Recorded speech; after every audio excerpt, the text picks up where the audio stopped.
Good morning. Welcome to My Left Ear. This is Carrie Freeman.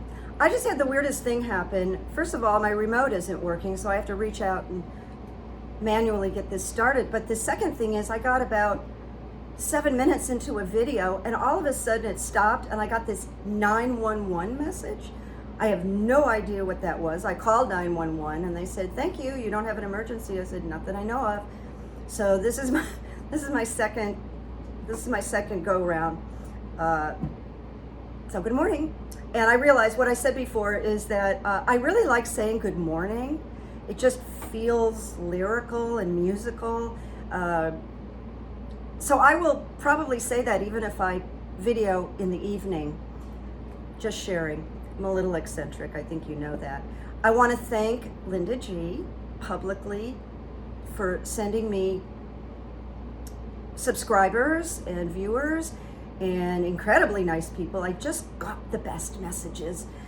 Someone wrote me with some nice words and signed off by saying, "Stay shiny." And I swear to God, it cracked me up. I will not out your name or anything, but it made me laugh because my face was really shiny. But I think it was like a broader comment, but it cracked me up. Thank you. And then someone else wrote and said, "Linda G was right. You are a hoot." And I hadn't seen her post, so I didn't know that she referred to me that way. I think it's a great compliment because if I can be a little bit funny and entertaining, then you'll hang around, you'll listen, because sometimes I'm very serious and sometimes I'm lighter. So I wrote her and I just thanked her and I said, "My God, I'm just getting the nicest messages." And she texted me back and said, "I have the nicest followers." I know she says that to you when she tapes, like, "You guys are wonderful," and she really means it. So that's that. Thank you. I'm excited. I want to say something. Mercury is retrograde, the planet Mercury. And although I'm not an astrologer, and I don't pretend to be an astrologer, Mercury retrograde is one of the most interesting aspects that I know of, and I follow it. I really follow it to the best of my ability. So the planet Mercury, and I apologize, some of the people know this already, it's the planet of communication, and it goes into a retrograde, it goes into a backward position, and it can cause all kinds of communication snafus. On the good side of it, I always hear from people from my past in a very pleasant way. It started about a week ago. It's really fun, and I'm connecting with those people. So that's a good aspect, but so it started and it's gonna go through the election. You love it? It's gonna go through November 3rd. And then there's a shadow period before it begins and when it ends where we're winding in and we're winding out. So for this reason, I really do think we're going to see a lot of complications. I mean, not only do we have the complications, but we now have like an astrological aspect, which doesn't bode well. However, that being said, I still have the firm belief and knowing that Joe Biden will be our next president, but not without some heartache and shock and awe and surprises. So I just want to say that. So Mercury retrograde. So you're not supposed to start anything new. And I started this video because I wanted to start it on October 3rd. So this wasn't a great idea. And then I found out I couldn't download in where I live. We don't have the fiber optic. So that started days and days of Spectrum and Apple and so now we're gonna get it worked out. I'm going down to my neighbor's apartment this morning and I'm gonna download in her apartment using her Spectrum. And then by Thursday I'll be up and running. Read something that Matthew Dowd wrote this morning on Twitter. I'm going to talk about Twitter in a minute. I really like Twitter. And he said that already, and I went back to look for the stats and I couldn't find it. So these are going to be rough stats, all right? That 10 million people have voted already in this election.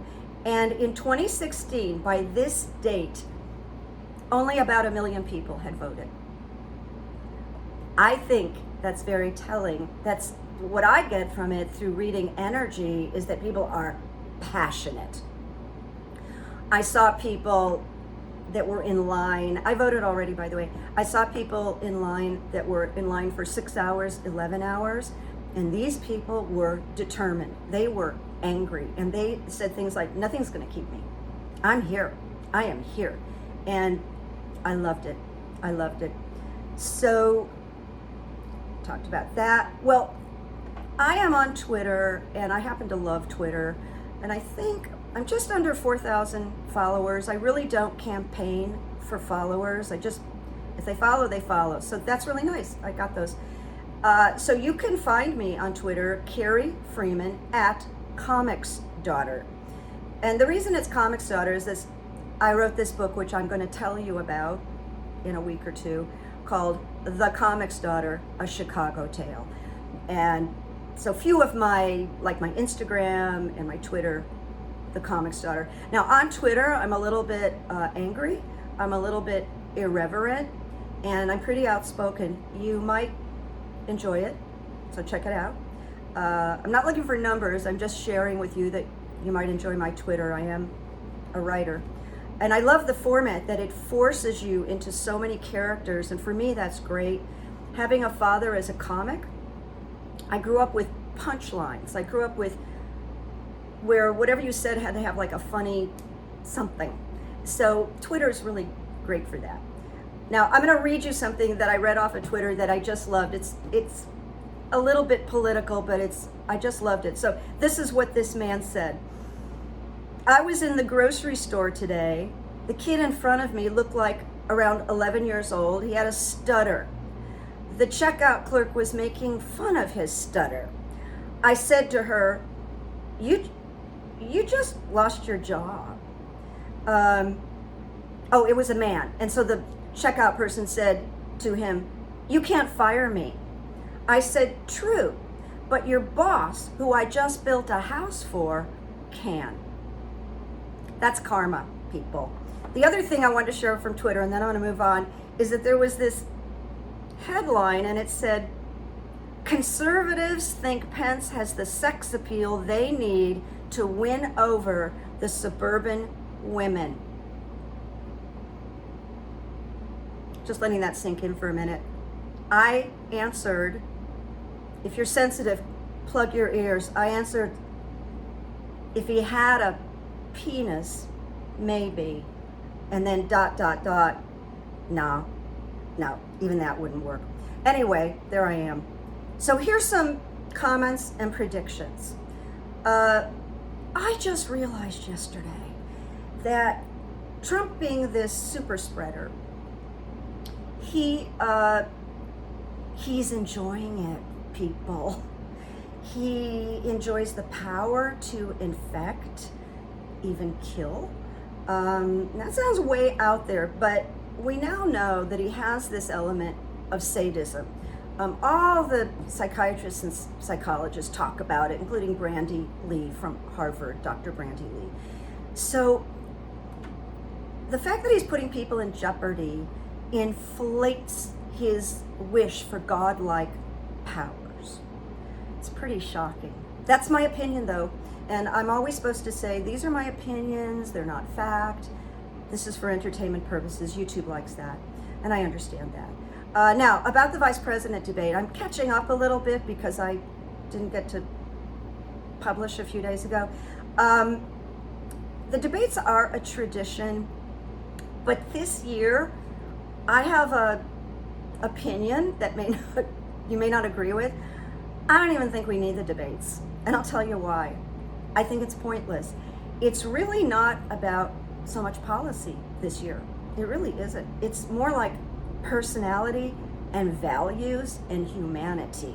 So you've got Biden heals, Heals, and Trump destroys. And it's kind of like black and white. And of course, we want to keep Roe versus Wade. We want to keep ACA and pre-existing, and those are policies, but we need a human being. So that's why I think the debates are kind of pointless. The presidential debate that probably isn't going to happen, again, I think Trump would just love to infect Joe Biden. And in fact, he put out a tweet yesterday or the day before saying, Biden is coughing and the media is not even paying any attention to something like that. Well, Biden is getting tested every day, and right now he's negative. So he had a cough. I have a cough too sometimes, and I'm negative. Now, in terms of the VP debate, I did have two things. That one just horrified me, but I think for me it was very personal.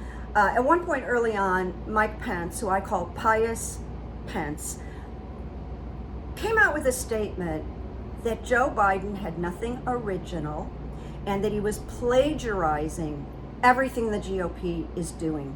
And when I heard plagiarizing, I just almost jumped off my sofa.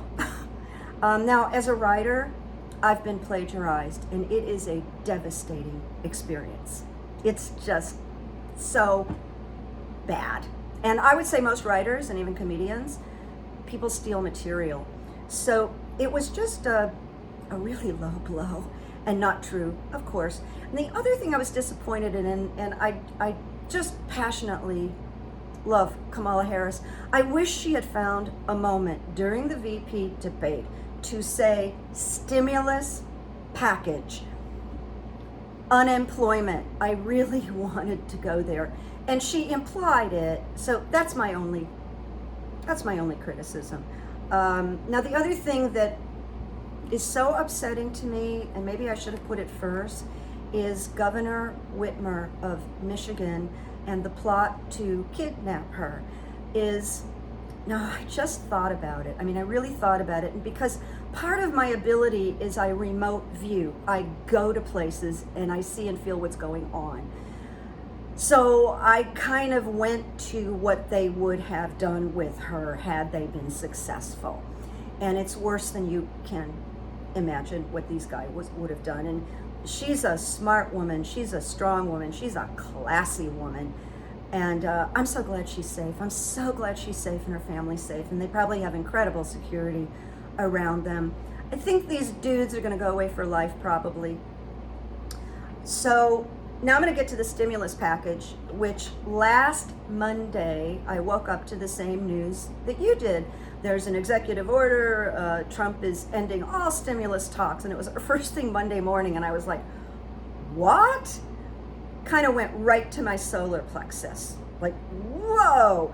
So I read a little bit more, and then I just sat to digest it. It was Monday.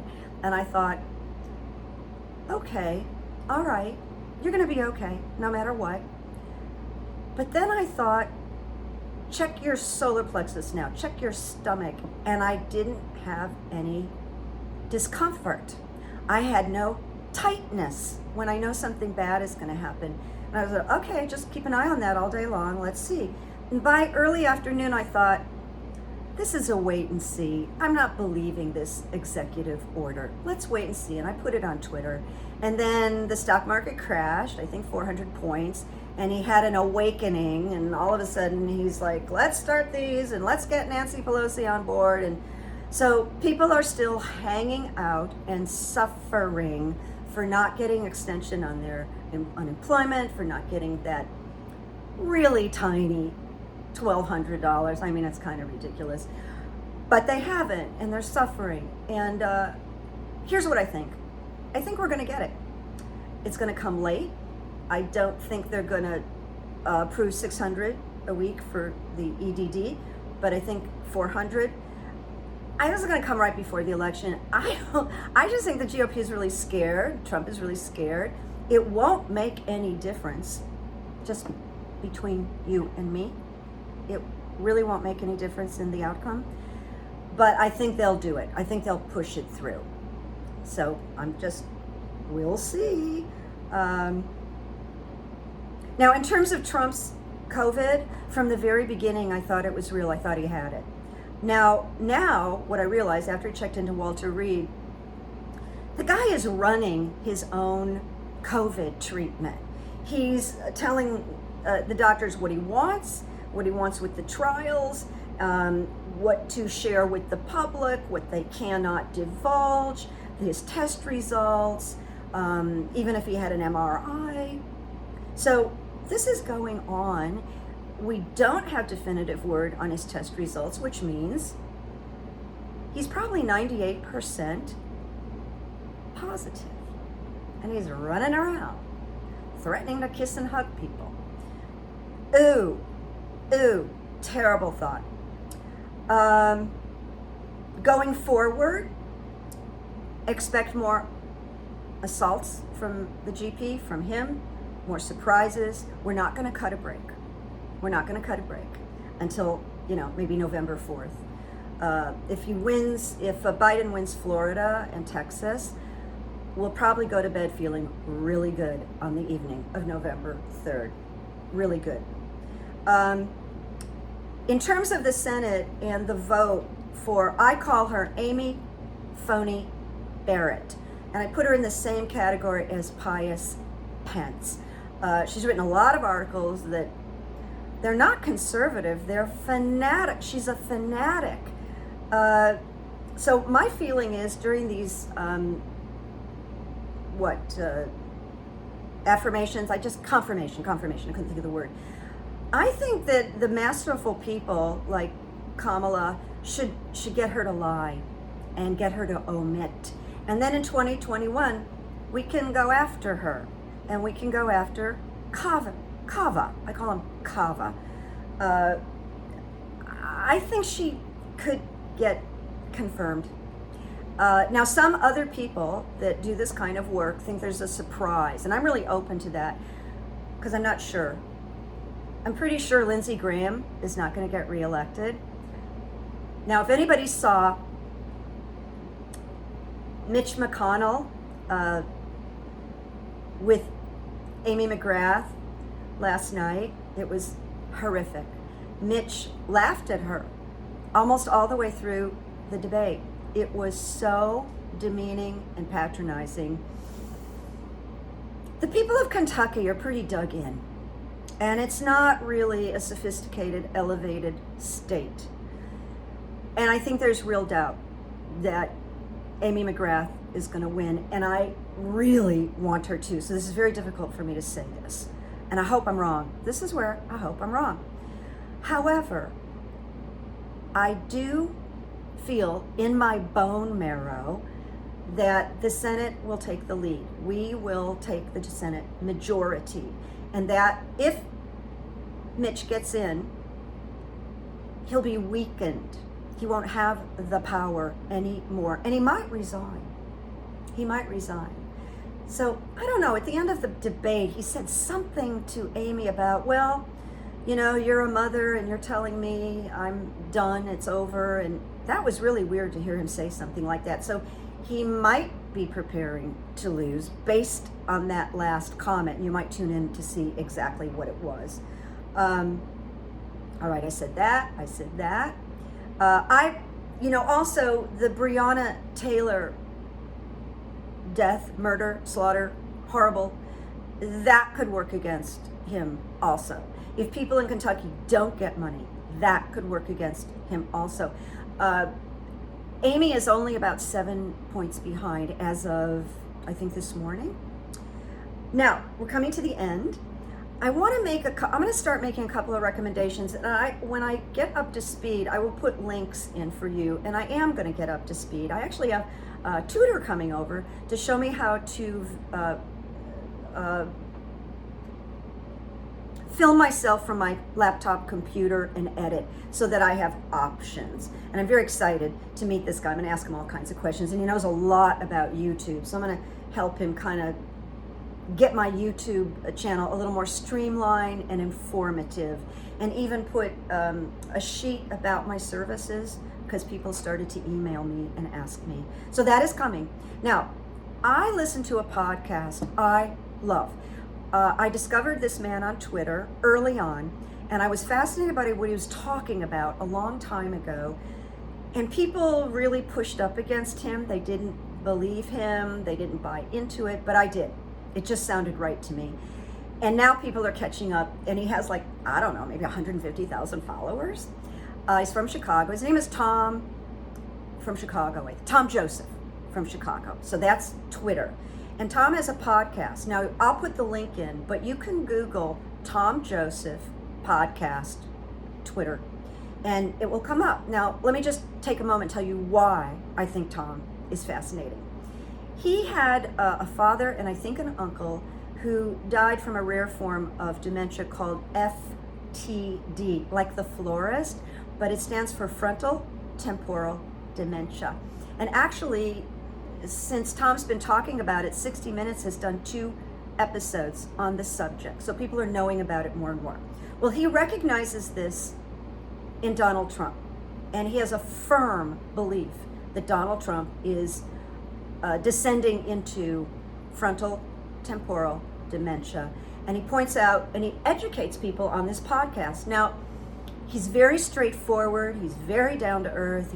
No fluff, no talking about himself. He just gets right down to what's going on, and he's super smart. So check out Tom Joseph's podcast and learn a little bit about this dementia, because it's pretty fascinating and it's good to know about. And I happen to agree with him. I think there is this FTD going on in Trump. And then you add to it the megalomania. Now he's on steroids, and there's that godlike complex. So who knows? But I do believe the FTD is folded into all of that. I also like a tarot reader, aside from Linda G, that is Marianne from Revealing Light. I think she's amazingly wise. She's dedicated to this work. She's expansive. And boy, I really like her. I really like her. So those are my 2 for today. Now, in terms of writing, because I sent people to, I had done that interview with Vicki Verley 4 or 5 years ago. I'll mention this, but I am going to do a video on writing. In fact, people have asked me to do that, and I have a lot of really great tips. I understand writer's block. I understand all the fear, and I'm going to get to that. But here's my favorite book, and it's about that thin. I'm not kidding. It is so thin. It is so easy to read. And some of you may know of it. Again, it's called The War of Art by Stephen Pressfield. And it is written for people who have a hard time sitting down and getting writing done. It's brilliant. Now I'm going to go to some meaningless pop culture. Before I started this video and I'm washing my dishes, I said, you know, the Kardashians really shouldn't come back and do any more shows. Their time is over. This would look ridiculous. And I don't watch the show. And so then the show ended. So I was like, aha, I didn't tell anybody, but I predicted it. I currently predict that Meghan McCain probably will not return to The View. I knew that Sarah Haynes was returning to The View, and I actually sent her an Instagram. And I just said, it's just logical. They should bring her back. She's perfect. She's great. So that happened. And there's one other, but I'm gonna wait for it because I'm running out of time. Now the last thing, because I always want to do some kind of inspiration, is on risk, taking a risk, and especially during COVID. And one of the reasons that I set up this YouTube channel is that I envision the end of COVID, but it won't be for a while. I want you to know that, not even 6 months. But I wanted to come out of it like rebirthed, like a different person, like transformational expansion. And that's why I took the risk and overcame a lot of fear to do this. So I'm wanting to inspire you. And I have been collecting quotes and passages for many, many years.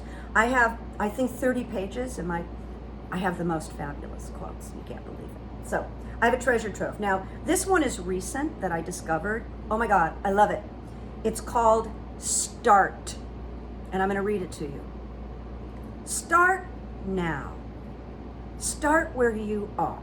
Start with fear. Start with pain. Start with doubt. Start with hands shaking. Start with voice trembling. But start and don't stop. Start where you are with what you have. Just start. Is that great or what? I'll post that too. And the last one, in terms of fear, in terms of risk, is by William Shakespeare. And it says, our doubts are traitors and make us lose the good we oft might win. by fearing to attempt. William Shakespeare. Probably gonna video twice a week. We'll see. It won't be less. Maybe it'll be more, but I think twice. And as I always sign out, make peace, make memories. Have a good week. Thank you. Now I'm going to reach over and touch this because